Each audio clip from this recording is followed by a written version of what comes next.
The first time I joked that my neighbor's sink only broke whenever she felt lonely, I expected an eye roll, maybe a sarcastic laugh, and another awkward conversation in the apartment hallway. Instead, she looked at me with tired eyes that carried years of silent storms and quietly answered, "Maybe it does." In that single moment, an ordinary afternoon became the beginning of a story that would forever change how I understood loneliness, kindness, and the invisible battles people fight behind closed doors. Before we begin, if you believe kindness still has the power to change lives and that everyone deserves a second chance, please take a moment to like this video, comment where you're watching from, share it with someone who needs hope today, and subscribe to Ancient Truth for more heartfelt stories that remind us of the beauty hidden inside ordinary lives. There are apartment buildings that seem alive. The walls remember arguments, laughter, celebrations, and heartbreaks. The building where I lived was one of those places. Every floor echoed with familiar sounds. Children raced through the hallways after school. Elderly neighbors watered flowers on narrow balconies. Every Friday evening someone played old jazz records that drifted through open windows. It was far from luxurious, but it felt human.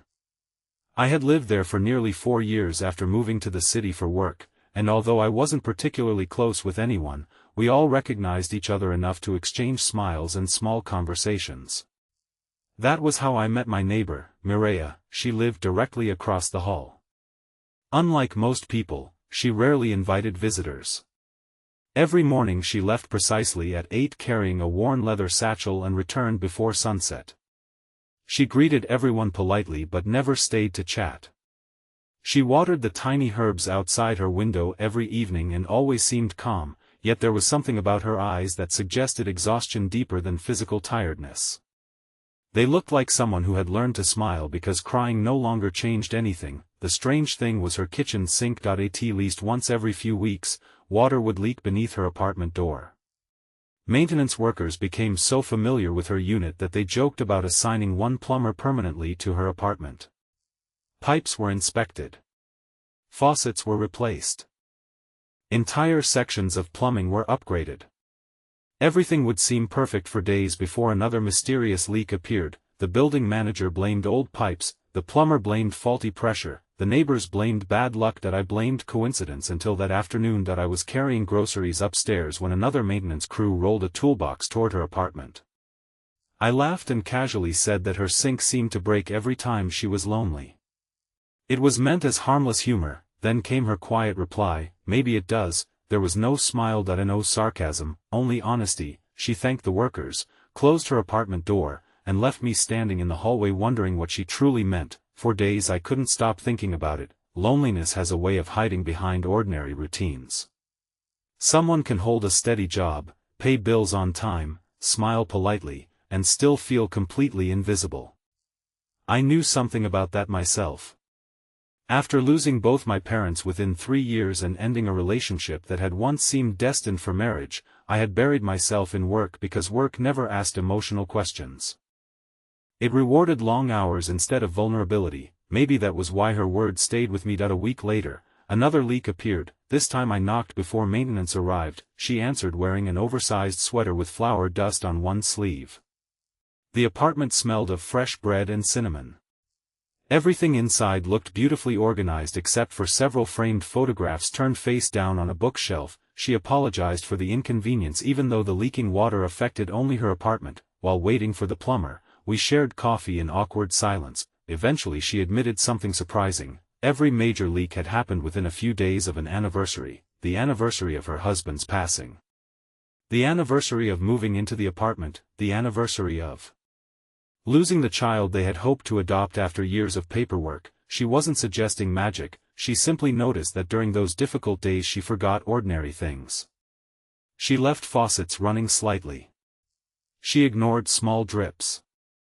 She postponed repairs because getting out of bed already felt exhausting. The sink didn't break because she was lonely. It broke because loneliness quietly stole her attention from life itself. That realization hit me harder than I expected. People often imagine grief as loud sobbing or dramatic moments. Real grief is forgetting groceries inside the car, missing doctor's appointments, leaving lights on.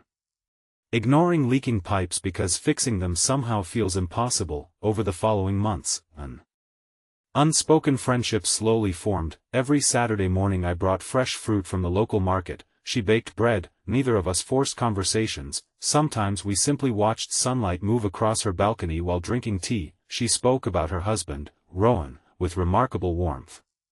He had been the kind of person who remembered birthdays of strangers and rescued injured birds. Together they had dreamed of filling a home with children. Instead, illness had taken him unexpectedly before those dreams became reality. After his passing, everyone visited. At first, friends called, relatives checked in, coworkers sent flowers, then life moved on. Everyone assumed she was healing because time had passed. Time, however, measures days. It does not measure loneliness. One afternoon I noticed the framed photographs were finally standing upright. There was Rowan smiling beside a mountain lake, another showed the two of them planting a small apple tree. A third captured them laughing while covered in paint during home renovations years earlier. Instead of sadness, she smiled while looking at them, not because the pain disappeared, because memories had slowly become companions instead of enemies. Winter arrived earlier than expected, snow-covered rooftops, the city slowed. One icy morning I slipped while carrying groceries and twisted my ankle badly outside the building. Before anyone else noticed, Mireia rushed downstairs. She insisted on helping me upstairs despite my protests. For the next several weeks our roles quietly reversed. She cooked meals, checked on my recovery, picked up prescriptions, reminded me to rest instead of working endlessly from home. Only then did I realize something profound. Helping someone had helped her, accepting help was now helping me. Kindness had completed its circle. As spring returned, she began volunteering at a neighborhood community kitchen. She convinced me to join. At first I resisted. Weekends had always been my escape from responsibility, yet after serving meals to elderly residents, single parents, and struggling families, something unexpected happened. The apartment building started feeling larger than its walls. Our city became filled with faces instead of strangers. Loneliness loses much of its power when purpose enters the room. One afternoon a little girl visiting the kitchen handed Mireia a drawing. It showed a smiling woman standing beside a sink overflowing with flowers instead of water. The child explained that flowers grow wherever kind people live. Mireia laughed until tears filled her eyes. She placed the drawing on her refrigerator. Months passed without another plumbing emergency. The building manager proudly declared that the expensive repairs had finally solved everything. Only Mireia and I understood another possibility. She wasn't forgetting life anymore, she had begun living it.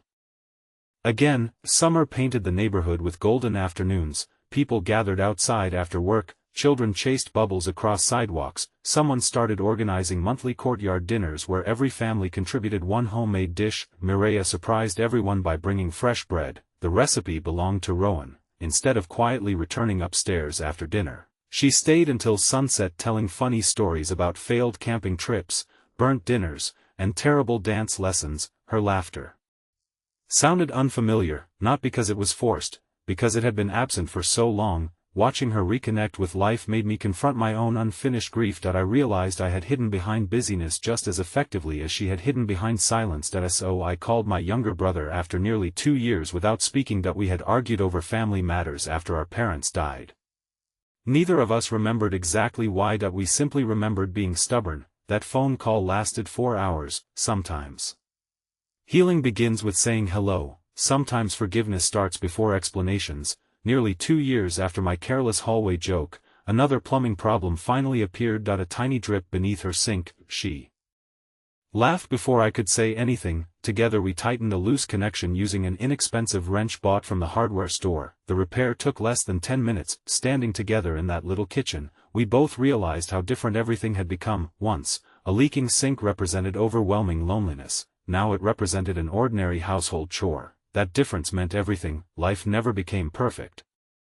There were still birthdays celebrated with tears, anniversaries still carried quiet sadness, certain songs still reopened old wounds, but grief had stopped being the only voice inside her home. Hope had found room to speak again. Several weeks later she planted another apple tree in the community garden, not to replace the past, not to erase Rowan's memory, but to continue the love they had started together. Children helped water it every weekend.